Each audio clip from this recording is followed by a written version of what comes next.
Okay, I'm laughing because I pushed start record, and it was like, you push it and then it's like a couple seconds before it actually starts it, and it was like exactly as your fucking scream ended. You went woohoo, and then like it was. So I wonder if you'll hear like the tail end of that or what. It's very funny. That'll be beautiful. Anyway, smiling friends, this show is a living shitpost. What do you say about a show like this? I mean, this was Vex and I had a discussion off camera. I was like, how the fuck are we gonna do a video on this show? It's like, because listen, you remember the old memes about Rick and Morty? It was like, you have to have a high IQ to appreciate Rick and Morty. No one better be trying to say that shit about Smiling Friends, okay? Like, dude, it's I don't know. I'll be honest, it's very funny, and it took me a bit to like this show. At first, I was, because a lot of Adult Swim shows are just like lol, random stoner bullshit humor, but like there is a charm to Smiling Friends, and I think it is because part of a lot of it, I'll be honest, is the fact that it's coming from like people who made their name on Newgrounds and YouTube, and it's like cool to see them succeed and get like a show.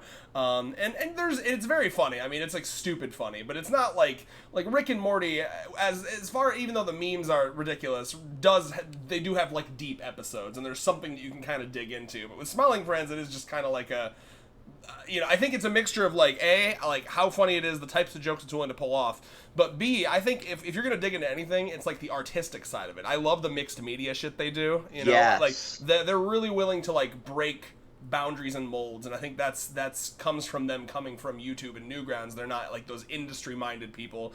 They're willing to take chances, and that's what I love most about the show. Oh, very much. Like, I love when an indie series can kind of succeed to, like, a level where it gets picked up by a studio. And then I love the like, willingness to actually experiment with their art form, right? And that's where this kind of idea came from, because you got caught up with it, or were caught up with it. I got caught up, like, the day before, like, this month turned to shit for me. So... He says you say caught up like it was a challenge. There's like 12 episodes. Yeah, well, like, I had been put off by it by, like, not understanding, like, where it was going to go or what it was going to do. And then I'm like, you know what, let's go into it the same, like, Rick and Morty, like, every episode may or may not end up becoming interconnected kind of mindset. Yeah, I hope you didn't go. It sounds like you went in thinking it was going to have like a deep plot. It does not. I didn't go in thinking it was going to have a deep plot so much as I went in thinking like it was going to be different than what it was, right? Because Twitter was hyping the shit out of it. And I'm like, okay, well, Twitter can be one of two things, like hyping it for no reason, or they can be hyping it because like it's actually really good. Yeah. And I'm like, okay, fuck it. There's 12 episodes. I got shit all to do today. Let's fucking sit down and I fell in love with it. Like, I love that nonsensical humor style of, like, llamas with hats or fucking like Charlie the Unicorn, because I grew up with that kind of stupid shit, right? Bro, I'm glad you brought that up. I was talking to my buddy Dylan recently, and we both love Film Cow, the guy who made Llamas with Hats, the guy who made Charlie the Unicorn. And we're sitting there like, when the fuck is he gonna get a show offer? Why the fuck? Like, if I'm in charge of Adult Swim, I'm calling his ass. Like, you want a show? Because I love his writing. Right. I feel like maybe he might have at some point, and he's just turned it down because he doesn't want to be on a schedule, right? Maybe. I will say I've been following him pretty closely recently, and I know that he's been struggling because the algorithm has really, really stopped rewarding that like short form animation content. Mm-hmm. So like a lot of people don't even know he's still making stuff. Like there's actually you saw recently he did the Llamas with Hats like Kickstarter to like do one final epilogue episode, but I've been watching his live streams for a while, and he talked about this experience he had where every once in a while someone will like find a video of his and they'll be like, what, you still make videos? And he's like, yup, literally never stopped. And then like he still gets comments on like Llamas with Hats where it's like, man, wish this guy still made videos, as like all they have to do is click the channel and he does. And it's like, oh, it's so, he gets like literally like 20-30K views now, like max. It's very sad. But his shit's still really funny. And just one last thing on him, one of the reasons I'd love it if he had a show is because he's got that formula that I love where he'll start off a series and it's stupid and ridiculous, and then it always becomes like deep and heavy, you know what I mean? Right. Llamas with Hats is a perfect example. It starts off with this stupid premise, and then it's actually about like Carl's incessant need for validation from Paul, and then he's willing to destroy the world for it, and he kills himself at the end. With Charlie the Unicorn, by the way, I had never watched the finale until recently. Have you actually like watched the big finale he did like 2 years ago of Charlie the Unicorn? I have not watched all of the big finale. I watched the first 2 pieces of it, and then I just never went back and finished it. That's a big deep one too. Like you find out that those 2 unicorns that are always like fucking with him, like Charlie, they're actually like demons wearing those unicorns as like flesh suits, and they're like they're like chaos demons that like exist to fuck with people, and they've like genocided all the other unicorns and shit. Like there's like deep lore to Charlie the Unicorn. I love it. I love his style, and that's kind of like where I figure this may end up, because like I doubt it. I don't see the so Oni and the boys, or I guess it's not Oni, but it's Psychic Pebbles. I don't know. Maybe I'll let you. I'll hear you out, but I just gotta say right off the bat, I do not get. We're gonna be thinking about deep lore vibes from these guys. I don't feel like it's going to get to like the existentialism or anything like that, but we see like deep, meaningful episodes. Like where they're shitting on nihilism with the Frowning Friends episode, right? We see like the boss kind of break there for a moment, but also come back and be like, and just smile as the dude's pissing his pants, right? The anti-pem, right? There are definitely episodes that have meaning, no doubt, but I will say it's a lot more. I don't know how to put it. I guess I feel like it's not their top priority, whereas like I think other shows maybe that is their top priority. Yeah. Like like I think like having a lesson is not like the big priority with them. I've watched their content before. It's very like silly, goofy. Silly, goofy, instantly demonetized. Dude, yeah. Like, have you ever watched... They will never see an ad dollar a day in their life. Well, you say that, but we got that Adult Swim money, baby, rolling in. I think, in fact, the Smiling Friends next Warner Brothers write-off. Fuck it. Well, it's we paid like $85 billion for a Times Square poster, but also we're going to write you off over taxes. Honestly, I think they're pretty safe. I hear they're doing really well. Like it's like the next Rick and Morty in terms of popularity. It's huge right now. Yeah. And I'm happy for them. Like, Me too. I've watched them for a while. Like, their Kingdom Hearts playthrough is one of my favorite things as a Kingdom Hearts stand. You watched Oni Plays? Yes. Perfect, yeah. Like the most ridiculous thing I ever watched. Like, we watched a lot of their, like, GTA stuff back in the day. Motifa or Motif? Motifa. Dude, yeah. Oni is fascinating. He has a content creator. He, like, skirts that line of almost racism. Like, yeah. It's like, because you get the vibe, like, when you're watching him, you're like, okay, I'm pretty sure this guy isn't racist. But, man, he really will tell any joke for the lulz. In the same way that, like, old iDubbbz was, where you're like, I don't think this guy's racist. But he will tell any joke. Literally any joke. Yeah. Where's the line of reality here? Because there's a tinge of reality and humor. Bro, oh my god. But yeah, go ahead. I fucking love the most recent episode too. Like I love when we can have like a shitpost on politics that actually makes sense, right? Because anybody can be like, oh, both sides bad, wah, But, like, when you get into it deeply, like, one of my favorite examples I always bring up is, like, the douche on the turd sandwich, South Park.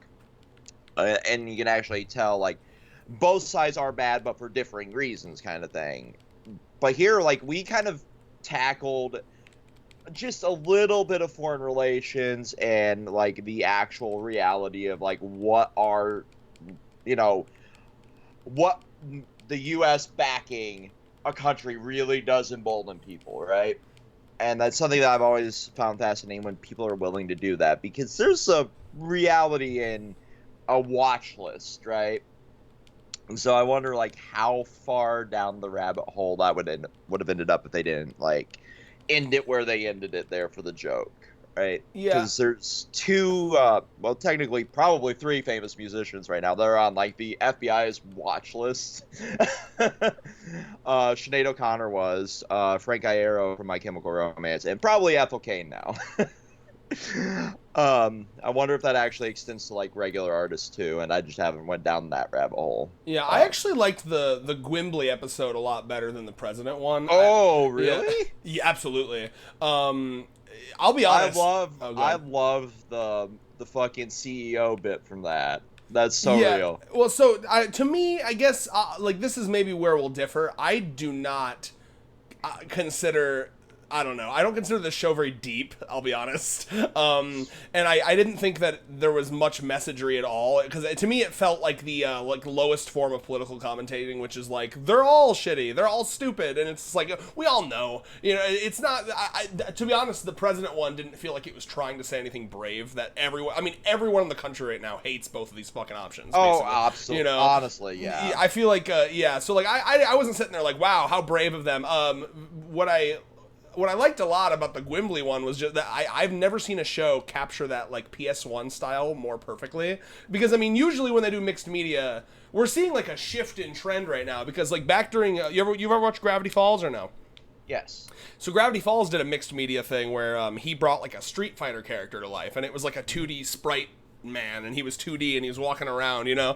But and almost any time I've ever seen that kind of joke where it's like I brought a video game character to life, it's like a 2D thing. But now we're getting so far into the future that nostalgia is like PS1 now, you know, and that's really interesting. That I don't think I've ever seen a show. I think it might be the first show that's done that, where it's like a dude who, and I love that idea, that stupid concept that like it's not just that they've made a game about this guy or on his likeness, it's that he actually just looks like that. It's so dumb. If you stop and think about it for 2 seconds, it's so fucking stupid. like why do they look? They look like that's what your existence is. You just look like your visuals are PS1 graphics. Yeah, like the closest I can think of, and it's a really odd one to bring up, but like there was a season, maybe 2 seasons. It's been so long since I watched all of it. I should actually go back and watch all of it now that it's over forever. There's a season where Church in Red vs. Blue was inside a Marathon, which was the original Bungie game, right? And he was just like Marathon graphics, which looked like absolute fucking dog shit. That It's like blurry shit. The best way I can describe it is like, you know, the old school Wolfenstein. Yes. So it's like that kind of graphics. Nice. Inside of like a scene inside of fucking Halo, basically, which was fucking hilarious to think about. And it would just cut away. He didn't exist inside the space of Halo itself. He existed in like basically a cutaway gag at times, because they never really figured out how to put that into there. Right, like a Family Guy cutaway gag. Yeah. So like it was 2 different realities while all culminating inside of one. But that's the closest I can actually think of. And you're having like full on 2D ish 3D, like it's almost to that 3D like mid tier Sonic level. Yeah, well, I mean, I'm noticing in general like it's so fun to watch like nostalgia trends and how they like. Oh yeah. It's so fascinating to me, like how old something has to be considered like to come back and be cool again. You know what I mean? It's usually 20 years. It's really yeah, and it's so, and I guess that's there's got to be studies as to why that is, right? Like because like it's just old enough for you to be like a kid, or the people who were kids then now are adults and have their own kids usually, and that's really interesting because like I feel like even as recently as like 5, 6, 7 years ago, people weren't discussing PS1 as nostalgic. It was more just like people were more like obsessed about like the newest, craziest graphics, but then we finally kind of reached over that hill, and now people are like, wait a minute, I kind of missed those like we hit the era of remasters right as we were getting out of college, right? Yeah.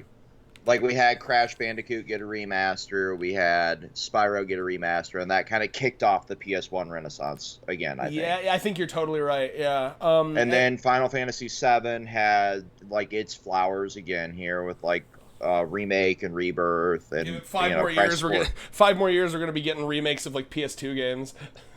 Fucking slit my throat. What's a good PS2 game that needs a remake?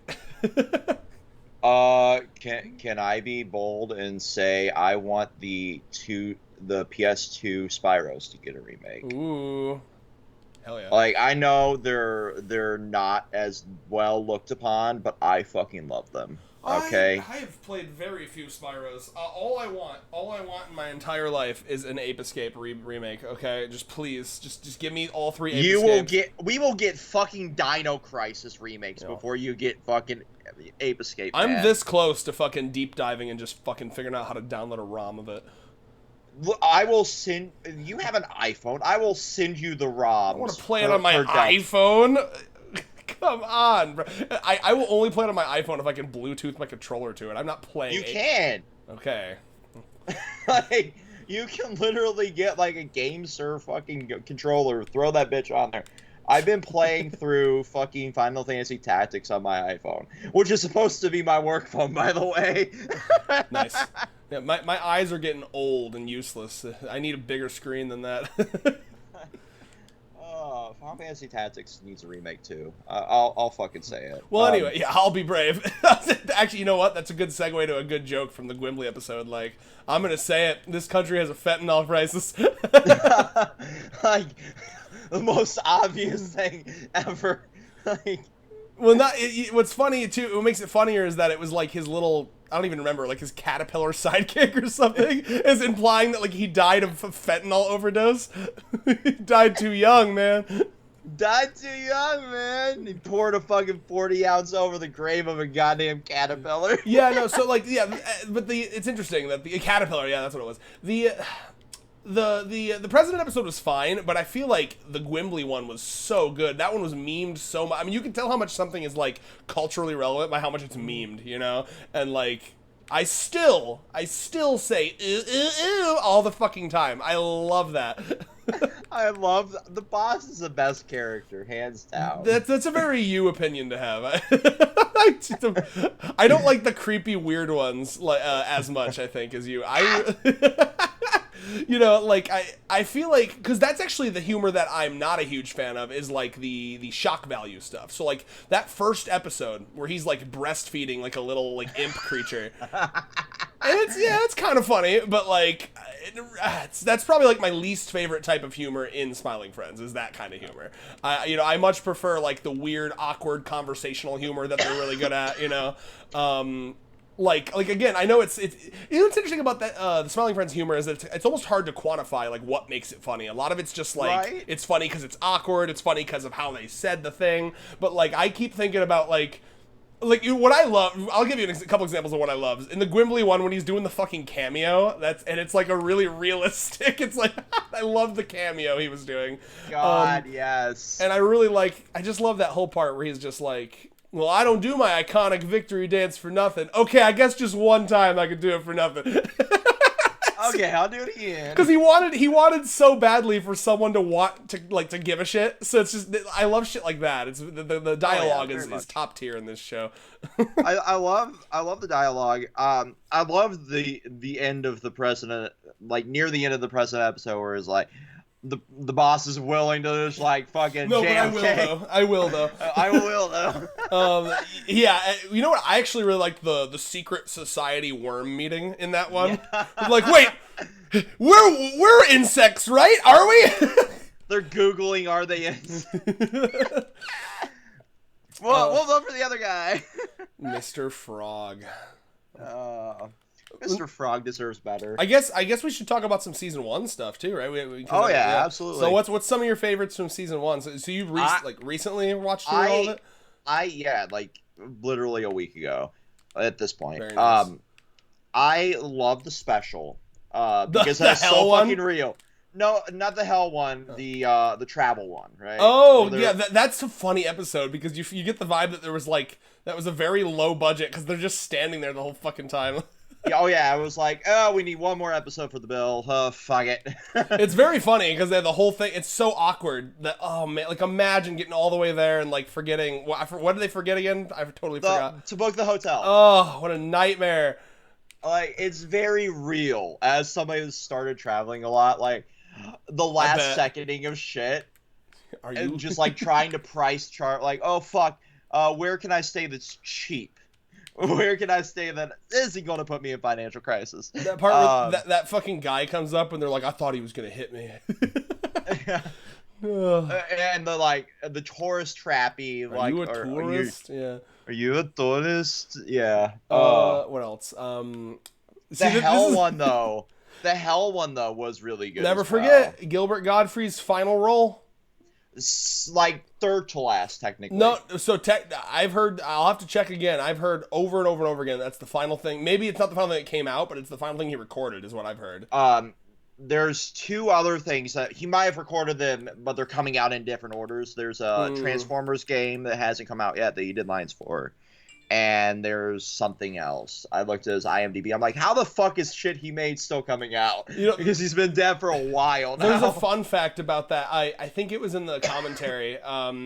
So with the way they had Gilbert Gottfried record for that, like, he didn't come into a studio or anything. It was literally just they like Skyped him, and then he, you know what I mean? And like, yeah. And then but like Gilbert, he's like an old man who clearly at that point was like kind of like not knowing where he was. So like he recorded it. But in the background of him recording the lines, his like wife is like talking to someone or something. Like so like there's a bunch of like background noise. So like I don't know if you remember during that part, there's like this big loud triumphant music playing like while he's talking, and they did that to try to drown out the background noise because they were like, we didn't want to call him back because he already spent so much time helping us. So we just fucking, I love that. That's beautiful though. So unprofessional. Yeah, well, I mean, look at us. We're literally recording this through Skype, too. No, I love that, though. I mean, like, it's like, man, it's guilt, because, like, you've got to assume with these, like, Adult Swim shows, you just kind of call up someone's agent and, like, hey, we just want to have him cameo. Do you think he'd be down? And it's like, yeah, sure. And like, the cool celebrities are like, fuck yeah, sure. Fuck yeah, I'll play God while you're just getting transported out of hell as a homunculus and getting splatted back into your dead corpse in a coffin. Sure, why not? Oh, fuck it. I've done everything at this point. God rest his soul. Yeah, Gilbert Gottfried. Do you remember? Did I show you those cameos? The cold ones. Oh my god, that's what got me into Cold Ones. The cameos they were doing with him. So that was fucking funny. Crazy. He did it. So Cold Ones wanted to do a cameo. They wanted to get Malfoy's actor to like say something about like fucking Hermione's like wizard pussy or something. I don't even remember. But he wouldn't do it. Shocker. So they got Gilbert Gottfried to record it as if he was Malfoy, and then he was like, Jesus Christ. It's one of the funniest. I wonder how much they actually paid that man by the end of that bit. I mean, they would always, every cameo episode they'd get one from Gilbert Gottfried. It became like a what's the word I'm looking for here? A tradition, basically. Yeah. Bro, I'm the dementia's kicking in, bro. Yeah, well, welcome to your 30s. Yeah, fuck, man. It's only downhill from here too. It's only downhill from here. To be fair, I'm pulling a Thurman and I'm playing fucking Mario Galaxy right now. Oh my god, so unprofessional. Roast him in the comments. Well, it's because I was worried I wouldn't have much to say about Smelling Friends, but luckily we did. And we have stretched it into almost 30 minutes. Well, that's what I was just about to say. We did the thing that we do, and we found some adjacent topics that are kind of related to Smelling Friends.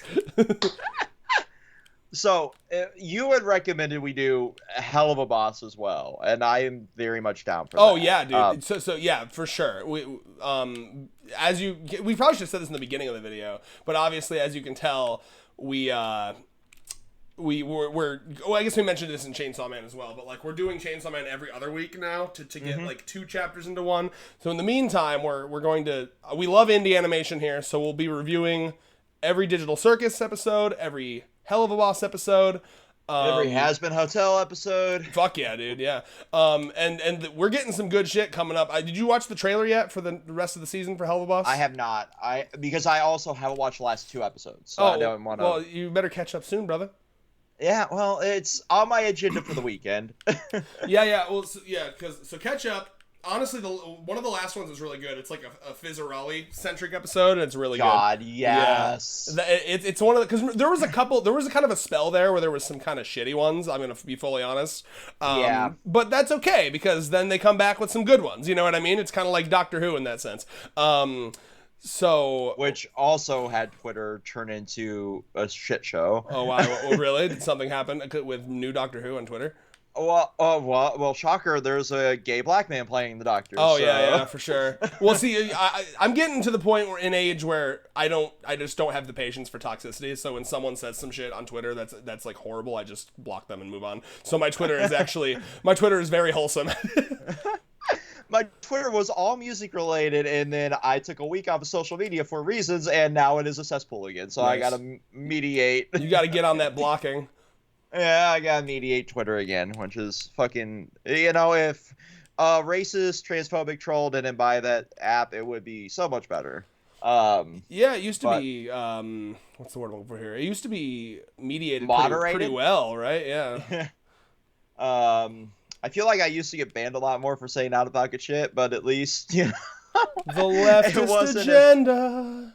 It also wasn't a cesspool of literal Nazis.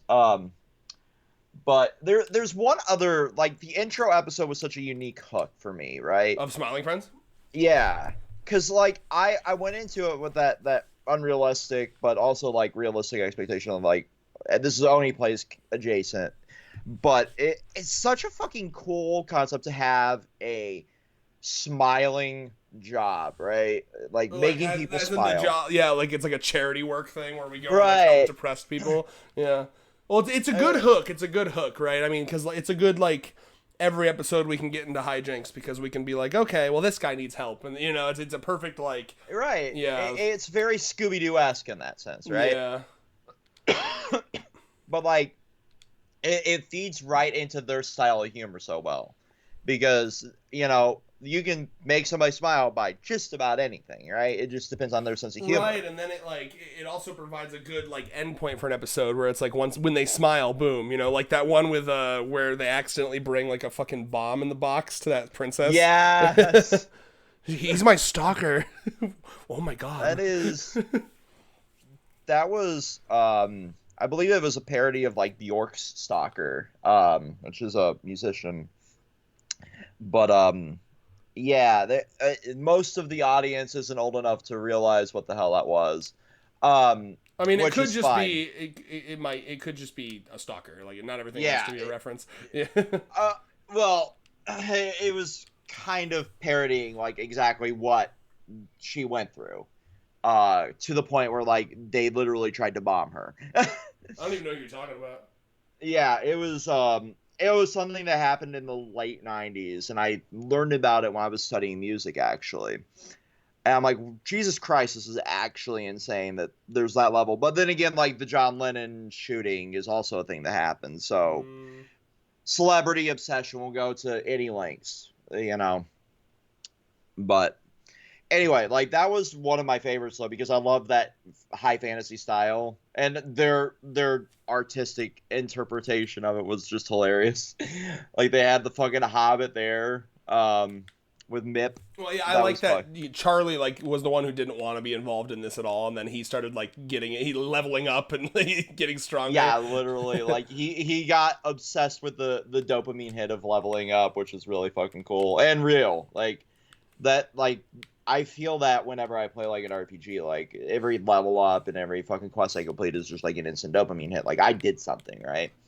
Yeah, honestly, I think that kind of dopamine hit is better than like TikTok or Twitter, you know, because you're at least doing shit. You know what I mean? Right. Like absolutely. I've had people because like I don't know, it seems silly, but like, you know, I will sometimes talk about like, okay, well, my goal for the day is to put my phone down and do something substantive, like play a game or watch a show. And you're like, you're thinking like, well, is that substantive? Isn't that just the same? And it's like, not really, because if you're watching a show, you're committing to like a long plot line. You're feeling like you're getting stuff done, and then game is even better because you feel like you're working your brain. You're like you're doing stuff. You know, it's much better than just like scrolling through TikTok. So don't let anyone fool you into thinking that it's like, it's, you know, still like a lazy activity, because like playing games is great for you. I mean, there's even things that are like it'll stave off dementia and Alzheimer's because you're working your brain in such a unique way.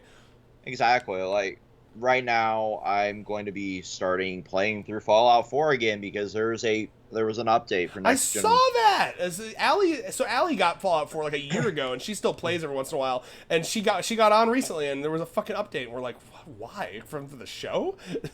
No, they wanted to make it kind of have some parity between like PC and console, and especially like last gen was suffering really bad. Like there was a bunch of game-breaking bugs. Well, shocker, it's a Bethesda game. But also it was the anniversary and everything, but it also fucked over mod creators too, right? Because it changed coding and there was going to be a massive like overhaul mod called Fallout London, and it Oh, they had got all like close to being done, and then now they're fucked. Oh they my had to god. rework some shit. They had like former Doctor Who actors in it, the voice actor from Astarion, Damn. Astarion from Baldur's Gate 3. There's like fucking like high profile people in this mod, and they're like, well, shit, we were going to talk about it, but Bethesda decided they were going to update a fucking 10-year-old game, so. Yeah, and Allie's in the middle of doing the fucking Nuka World DLC, and it was like if you have to uninstall and reinstall that if you Yep. do this DLC, and I'm like sitting here like, well, is that gonna fuck up your progress? It shouldn't, but it's also Bethesda, so it just works until it doesn't. Then you gotta fucking spend 20 minutes on Reddit trying to Yeah. figure out what broke. Is there any more season 1 smiling friends moments we want to discuss? I really don't think there's anything else from season 1 that was really substantial in the sense of like discussion worthy. I mean, well, I just jokes we liked, like the fucking is that fucking blackface? God, that's what I like yeah. a lot. It's like, no, you guys, don't get it. I'm literally a forest demon. Gave me like PC Principal vibes in a way. Like, oh yeah, for sure. it's just like, is that a microaggression, bro? But like they're and like I feel like that bit was done to death for me personally with PC Principal, so that one didn't hit as much. Well, the bit is a bit different specifically because it's literally a forest demon, and Yeah. and then they beat the shit out of him and eat him.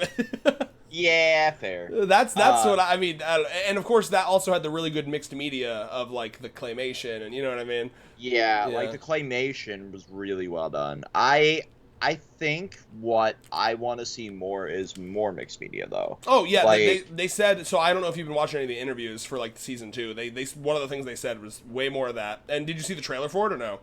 No. So I they didn't have watch any trailers. I didn't watch any interviews. They have a fucking you know that weird type of animation where not AI, but like it's a filter where like there's a guy moving and then like there's a filter over it that makes it look like it's animated. Huh. Fuck, I don't know. I'll have to send you here. Let me find it actually so I can show you. Okay. Yeah. Either way, talk while I find this. Yeah, so like if that's what they're doing, that'll be an interesting one. Yeah, there's gonna be a bunch. Specifically because like they've done like human with the president, they've done claymation, they've done like 3D animation, but they've never done that like in between. I know what you're talking about. I just can't picture like how that would work. How that would work in the world of fucking Pennsylvania. Yeah. The world of Pennsylvania. Oh yeah, we know where it takes place now, right? Because they doxed Yeah. Gleb. Because Glep got doxxed. Poor Gleb. Like, poor Glep. Literally, like, his credit score is about to take a hit. See, I think that moment actually is probably out of all of the moments, probably one of the more substantial for like sending a message, right? How we'll like voter shame and we'll like we're so willing to just like throw people under the bus. Like this person was in this protest, and then this random person will now have like millions of people wanting them dead, you know, because of like the Oh the yeah, 24-hour news cycle. 100%. So it's like it's his fault. There it is. Glep, kill him. Glep, kill that motherfucker. Oh. But, like, you're right, because we will literally do that. Like, our fucking society is so fucked in, like, voter shaming and what they're doing, like, with the, like, red MAGA and blue MAGA, right? It's going to be a shit show no matter what. Oh, God. My phone is almost dead. I hope I can send this to you before it dies. Oh, sweet. Let's see. Well, can Facebook do it?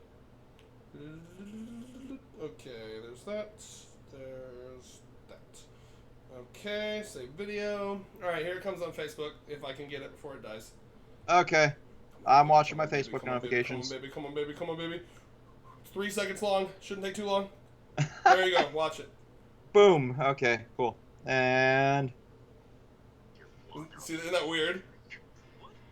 what the fuck? Yeah, like, literally, that's like Snapchat filter Yeah, level. yeah, so that's really clever, too. So they have a guy doing the motions, and then, like, they put that filter over it. It's really interesting. Yeah, no, like, that'll be so interesting to see. because you can tell that it's like almost like pseudo mocap, but not mocap. Yeah, right? yeah. There's filters. I feel like I've seen that on TikTok before, where it's like just some sort of filter you put over like an actual person moving, and then it tries to like make it like look like it's animated. Yeah. Yeah, like, oh, this is a Fallout, pseudo AI. Well, so it's thing, not yeah. AI. I think, like, luckily, it is just like a. Well, I don't know. It's not AI as we like the recent shit. It's not like AI art. It's just like a dude and then like one of those. It's the same technology as those filters that put like hard eyes on your eyes and then they track them. It's literally Snapchat filter style. But like they're labeled as AI technology now because anything that is, because that's the big buzzword that they're trying to sell now. Right. Yeah. Well, it's not even just a buzzword. It's like it's scanning your body. So they're like, well, if it can be put into like some sort of like Mid-Journey or whatever, if people scrape your fucking post, right? Yeah. But well, I can't speak for the people who make this show, but I certainly hope they'd be smart because they're all artists. You're right. So my hope is that they would be smart enough to not use AI, and if they do, they're gonna get a fucking. The internet's really gonna backlash on them, so that'll be interesting. Yeah, it's not going to be to that level. I know that for a fact. Well, I can't really say I know that for a fact. Those guys are really interesting because, like, I've watched their videos. They're very, I don't know, not centristy, but very, like, fuck everything, fuck everyone type of ideology. So I could almost see them be, like, doing it just, like, for shits and giggles and not realizing that people would be so mad about it. And then when people are mad about it, just tell them to fuck off. Like, they're those kinds of people. Like, oh, yeah. Like, I remember there's a famous moment I always remember from, Oni had a Let's Play with Egoraptor, and they were playing Uncharted. And he made some offhand comment, and he didn't mean it. I don't think he meant it in a racist way, but it was one of those things that you just don't say because it's like yikesy. There was like a black NPC in the game, and he thought her hair looked dirty, so he said like her hair looked dirty. And I assume you know where this is going, right? Oh boy. And so there was a bunch of comments about like, I can't believe he would say that, and he started off the next video showing all those comments with like the sound of a baby crying. Like, wah, wah. I was like, Jesus, man. So they're really the type to not give a fuck. So I could almost see them. I'm hoping they're smart enough not to, but I could see them being the type to be like, yeah, well, we wanted to try it because it would look funny for our show, and not really sitting down and thinking about like the ethical ramifications or anything. But then again, I'll say this too as well, just to be fair, devil's advocate, or just to be fair here, they also have done videos fucking around with AI on Oni Plays, just kind of like messing with it, and they're aware enough because one of them is an animator, and they're aware enough that's like, this is scary, this is going to take a lot of jobs. They've talked about that in the past. Oh yeah. So who knows? But hopefully we've seen that we've reached the point where like there are literal like AI movies. I hate it. I hope they fail horrifically. Yeah, and you notice I changed my tone when I said the word movie. Yeah. Because it's like not a fucking movie. There's no soul. There's no effort put into it. But like, I've dicked around with ChatGPT and stuff like that, But like, I understand the ramifications of it too as an artist. I use it specifically to see like, what can you make in the words of a song of somebody, and it's like it's literally just copying the song word for word basically, but with no soul and just repeating the chorus over and over and over again. I'm like, okay, you haven't reached the point where like you'll take like the musicians' jobs, but you can rip off their style, right? Oh yeah. Because we've seen like Plankton saying "How you remind me" on TikTok, right? We've seen shit like that. But like we haven't seen, and we have like AI artists, not real, like Yeah Boy and all that, or that did like Plan Z, the Plankton rap metal, right? I will say those Plankton songs are very funny, and at least if we're talking about the same ones where it's like the like Squidward rapping and like the ones that got like really famous. Are you talking about those ones? Well, there's a difference between those ones, and then there's an actual like, it's considered like Plankton core, right? It's literally like, it sounds like Plankton himself but with actual original music, right? Well, so that's what I'm saying. Like if you're talking about the one I'm talking about, it's interesting because like there actually was effort put into it. Like he wrote, I mean, like he wrote the lyrics. He wrote, composed the music. He just used AI to like make the Plankton voice sound like Plankton, right? But see, in that situation, what I would say would be like find a really good impersonator. You're on Twitter. It's not hard. And then pay them. You know what I mean? Yep. Like that's the only way to do it in an ethical way, because otherwise you're taking jobs away from voice actors, you're taking jobs away from exactly. Yeah. And he is like the most pretentious douchebag on the internet. I'm sure he is. Anyone you notice it's all the same type of people who like AI. They're always like shit douchebags. Mm-hmm. Yeah, and like it's not in the funny pretentious like way. Elon Tech Bro type. Exactly. Yeah. Like he is like literally. I'm sure he is. Yeah. I'm just like, you know what? It was funny the first time around. I thought it was like a one-off gag, but no, dude's made a fucking album. He found a career. He found a career path. And I'm like, you put the effort into the lyricism, right? You put in like 50% of the effort. If you have 50% of the fucking talent, you'd have it made as like an actual like viral artist. Instead, you just decide to take the shortcut. Literally, just find someone who can do Plankton's voice and sing. Yeah, it shouldn't. And there are a million motherfuckers on Fiverr that you can hire. Not even Fiverr. I obviously you're memeing, but like you go on Twitter, put out an open call. I bet you could find a really good Plankton impersonator in like a month max. I mean, if you really were being picky. Right, like it's so unfortunate, and that's why I'm hoping like they don't go this route with Smiling Friends and you, because they really are the type to experiment with whatever, right? And that's I think if they did, it would be like one episode where that was the bit, like that was the gag. Like this episode was used AI, and they would do it because they thought it was funny. They wouldn't do it to like save on work or anything. I don't think they'd do it consistently. I just think if they did it, it would be like we're gonna just try it out, and then the internet would have a fucking shit show, which I kind of understandable because honestly, I'm on the like just get rid of AI totally train. Oh yeah, absolutely. Like I see like the use for it for like this is what I want to create. Even I don't think it should be used for art. Period. I think use it in the medical field if you want. Absolutely, medical field. Yeah, robotics. Optimize fucking like if you optimize spreadsheets and shit. I don't give a fuck. But like art, the whole point. I used it for editing. Like I have. Depends on the type of editing. I think, and people will agree with you if you look online. Most people are agreeing with this.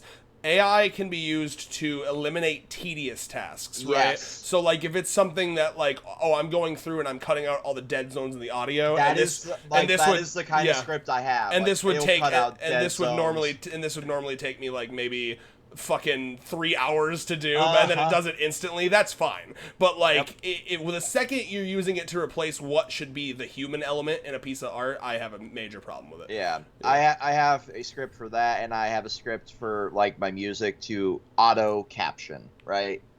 To write like the captions for the lyrics. I'm like, you will take my audio, my own fucking voice, and you will just that, because I don't care to that level. And it just doesn't feed into anything. It just basically is like artificial intelligence that I wrote the program for that will just... Because we both went to school to learn how to code. It was awful. I hated it. Yeah. So I created a program that will take my voice and it'll just fucking auto-caption a fucking song. Because I don't trust the auto-captions on YouTube anymore to actually take the lyrics to music. Bro, I'll be honest. As long as you make sure that those captions are fucking accurate, like you go through and watch. Yeah, because I do. One of the biggest fucking pet peeves for me is when I'm watching a TikTok and they have those captions on and they're just like off every other word. And I'm like, you've eliminated the point of the captions. Yep. Imagine if I actually was like hard of hearing. It's honestly fucking so annoying. Like that's my biggest pet peeve is like the auto captions for music is so bad because especially in like metal, where like you have like animalistic sounds for screams and shit, right? You have like no knowledge, like the AI that does YouTube's captions has no fucking idea what you're saying, right? So I noticed like when I would upload music and when I would post like concert clips and shit for bands, like it just the auto captions wouldn't do anything like that. So I'm like, well, with my own music, I don't give a fuck because it's my own program that I wrote. I'll just let it use the auto captions for feed through that, and because it knows my voice and is trained on my voice, I can actually have accurate captions. I'll go through and be like, okay, well, what didn't the program pick up? Okay, I can change one word. It takes like 4 hours of me sitting there and captioning shit to the timestamp to like 2 minutes. There's an interesting generational gap too, like, because I made a TikTok once, and I don't make TikTok super often anymore because it's so toxic now. But like, I literally there was a Doctor Who like edit, and it was like, and I'm sitting here like, and like one of the most important words was wrong. I don't remember. It was something about like I can't remember, but because this was like a half a year ago. But it was like an edit about the doctor doing something, and like one word was like in like a sentence that you'd think would be obvious to catch, and the word was like so wrong. Instead of like, I don't know, like war, it was ham or some. It was just like so ridiculously bad, and it was like, and I'm sitting here like, you'd think if you had the passion to make this edit about Doctor Who, you'd at least have the passion to go through and make sure that the fucking captions were correct. And I made that video and I put it on TikTok, and all of the comments were people like, man, this guy should get a life. I don't know why he's so angry. And I'm like, bro, just like, I feel like things used to be quality. Like, remember, like, I'm starting to feel like a boomer, because like when we made YouTube, I don't, you go through, you check everything, you want to make sure that the captions are right, you want to make sure that the links are right, and now even like ads on TikTok, it'll be like it'll be like Applebee's, and it'll just be like the text-to-speech voice with like a fucking shitty PNG rotating, like, come and get burger, and that's the fucking literally ad. Like Kobani speak, right? I don't even know what you mean by Kobani speak. Oh, you're talking about like the, I get Gorger, yeah. I guess, sure, yeah. But you know what I mean, right? Like, even ads are like, because the companies have realized like, oh, people like that like low effort thing, but now it just feels like everything is so low effort and shitty, and it's like, man, dude, like I made the Vans versus Converse emo, thing, because they put out the Pride collection. I'm like, I might change to being a fucking Converse emo, because it has like the harness on the side. I made the strap-on joke. That went over fine. I got back like last night, I made like a shitty little TikTok that was like anti-work, right? Because I follow a creator that works at Amazon called VTO King. And I'm like, yeah, well, all work is modern day slavery, really. And that's gonna piss off some people. Like, I had fucking death threats in my TikTok comments, man. I'm like, it's clearly a fucking joke, but you are selling yourself for, the purpose of monetary gain for a fucking billionaire, right? Especially if you work at Amazon. That you are creating Andy Jassy a fucking 7th mega yacht so he can compete with Jeff Bezos. Okay, suck it up, Buttercup. You are literally a modern day slave in that sense, right? And people fucking were fuming. I'm like, you know what? I'm just deleting this. It's not worth the hate. It's not worth my phone blowing up all night, because I made it like 3 a.m. Yeah. Oh yeah, I'm like, fuck this shit, because I was hit every time zone of people. I'm like, this person clearly doesn't have any black friends. I'm like, most of my friends other than you and like my other best friend are people of color. Like, I guess I wonder if you would have avoided some flack if you just like avoided the word slavery, because probably, but like, it's not inaccurate. I mean, I think it's the Rick and Morty meme, slavery with extra steps, if you think about it. It's like, because, I mean, what they do is... like, the only difference is we aren't getting beat or, R-worded. They give you enough money to, like, survive. Get the stuff, and then, like, if you're really, really careful with your money, you can maybe kind of make a profit. So it's like, it's definitely better than slavery, but it's like... I mean, if you think about it, it's like, there's no democracy in the workplace. We could go over this, there's a lot to talk about. But, like, I think the big thing, the way I would, if you wanted to word it in, like, a scientific, like, theory sense that's, like, a lot more, like, careful with the words, it would be, like, inherent to how capitalism works is businesses make profit. And by the mere fact that they make profit means that they are underpaying you for what you're doing. So, exactly. Like, theft from the worker is built into the system. So, like, even if it's not slavery, it is stealing from us, basically. Yeah.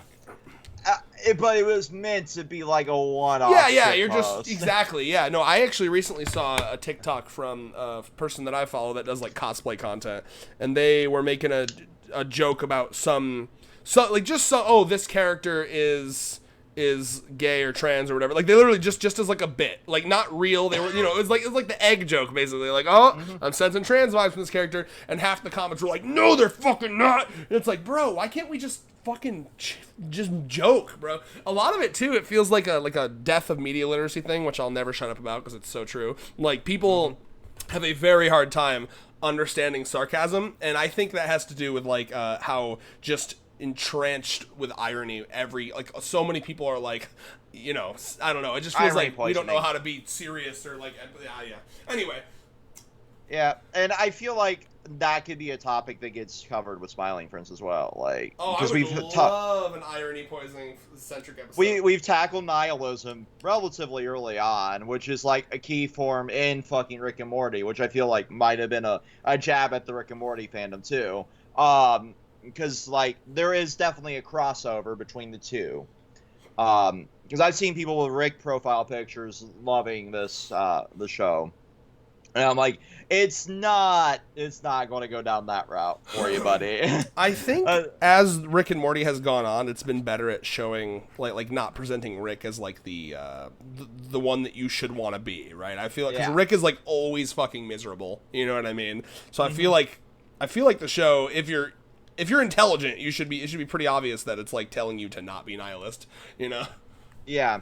But we also, like you said, like media literacy is fucking dead. Yeah, but that's not the responsibility of the people who make the show. Exactly. Yeah. I'm glad that more creators are like, it's not my job to police your fucking stupidity, right? Yeah, I would hate it if shows started dumbing themselves down because of, We see that in kids shows, though, right? And I feel like that's where a lot of shit starts, right? Because formative years are mostly spent in front of an iPad now, right? And you have, like, real. The fucking brain rot of like shit like Skibbity Toilet and all of that. Everything is algorithm based now, and there's almost that's actually really interesting because there's so much choice now, and like the choice means that like if you don't like something, within like 3 seconds you can be like scroll, I want a new thing, right? Whereas like you and I, when we're sitting down watching TV as a kid, you got 3 channels that got cartoons on it. You're picking one of those. And then you're forced to watch that. So that's like forcing you to sit down through something that maybe you didn't initially want, but you're giving it a chance. That improves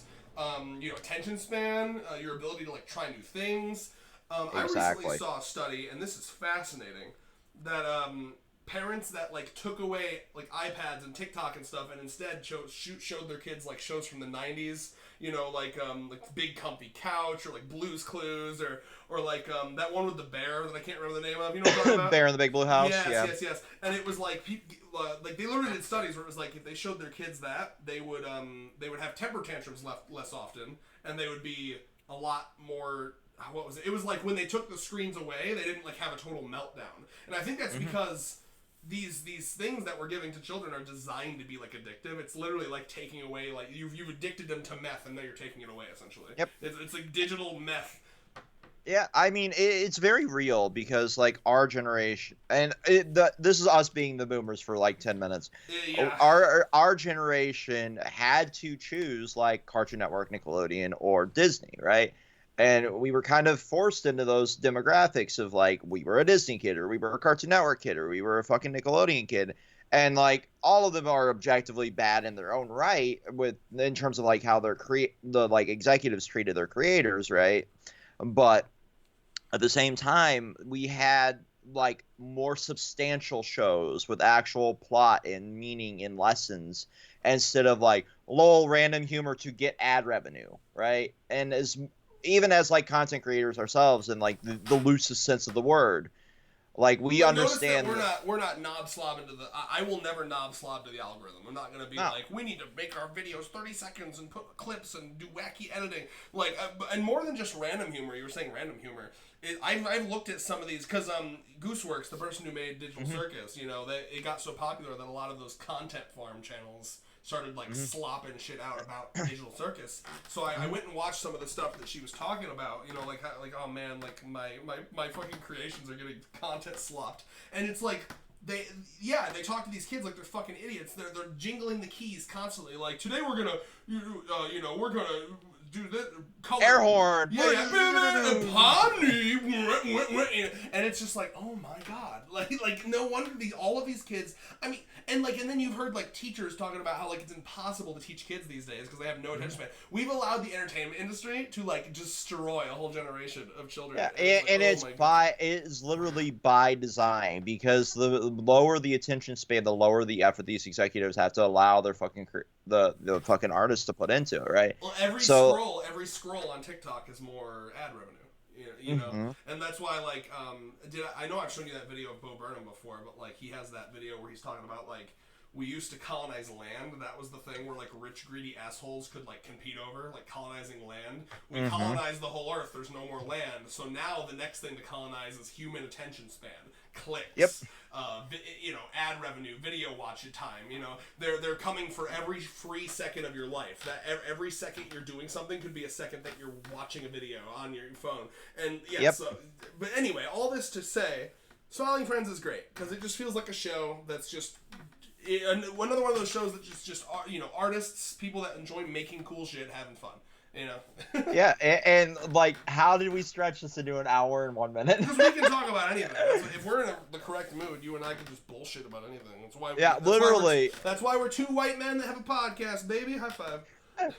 Hey, yeah, no, but like, literally, this is like peak content from us, and I am looking forward to doing Hell of a Boss next. And that's what, like 2 weeks till the next one. Yeah, because in the trailer they said that we're getting the full moon episode this May, which is supposed to be the one where Blitz and Stolas have like their big breakup, and they officially like break it off. Oh boy. Yeah. So sad episode. Great. Yeah, it should be a pretty heavy one. You should catch up and watch that trailer. And also, cause we got like 3 out of the 4 of the main cast coming to our con too. Oh yeah, I mean that's one other reason why I plan on catching up. But it was that little low in it that I'm just like, okay, I'll let some episodes, and then it just kind of spiraled from there. Yeah. I have a bad habit of letting media just pile up, and then it becomes like a backlog, like my video game library, and then I just am overwhelmed. You just gotta pick something and make that your thing. Nah. It's the ADHD in me, baby. I can't just pick one thing. Yeah. Well, I mean, at least just don't make the choice paralysis make it so you watch nothing, because that's what would happen to me. No. Because I would just be so choice paralysis, I just don't watch anything. Yeah, literally, I do go through periods of like, I'm not watching anything, I'm going to play things, and then I go back into watching things. It's a healthy balance sometimes, maybe. Well, anyway. Anything else to say? We'll probably do another one of these when season 2 ends, but that maybe. Yeah, I don't know. Yeah, maybe talk about all the episodes. I guess it could be. Who knows? But yeah, Chainsaw Man still coming once we have 2 chapters to talk about. One Piece whenever Thurman decides to call me, and yeah, I don't know. 100 Girlfriends eventually. Oh yeah. Yep. Until then, peace.